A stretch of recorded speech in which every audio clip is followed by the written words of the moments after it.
தேங்காய் பால் வச்சு கடல் பாசி எப்படி பண்ணுறதுங்கிறத பார்க்கலாம். இதுக்கு முன்னாடி நான் இந்த வீடியோ வந்து போட்டிருக்கேன் டீட்டெயில்டு ரெசிபியாக. ஸோ அதோட லிங்க்கை வந்து நம்ம சேனலோட நேமுக்கு கீழே டேக் பண்ணுறேன். செக் பண்ணி பாருங்கள். இன்றைக்கி நான் எப்படி பண்ணினேன் அப்படிங்கிறத உங்ககிட்ட ஷேர் பண்ணிக்கிறேன். ஒரு அரை பவுல் அளவுக்கு நான் அகரக்கரை எடுத்திருந்தேன். அதுக்கு வந்துட்டு ஒரு 1.5 கப் அளவுக்கு நான் தண்ணி சேர்த்துருக்கேன். அந்த வீடியோவில் வந்துட்டு நான் தண்ணி பால் தான் சேர்த்துருப்பேன்.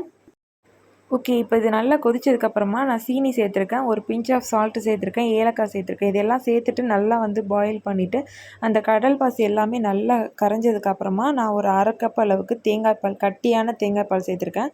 ஸோ மெஷர்மெண்ட்டுன்னு பார்த்தீங்கன்னா அரை பவுல் அளவுக்கு நீங்கள் வந்து கடல் பாசி எடுக்கிறீங்கன்னா 2 கப் அளவுக்கு தண்ணி, இதுதான் மெஷர்மெண்ட்டு.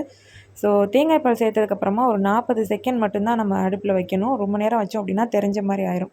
ஸோ நான் 2 பிளேட்டில் மாற்றிட்டு ஒரு இதில் வந்துட்டு ரோஸ் மில்க் எசன்ஸ் வந்து சேர்த்துருந்தேன். பார்க்குறதுக்கு ரொம்பவே சூப்பராக வந்துருந்துச்சு.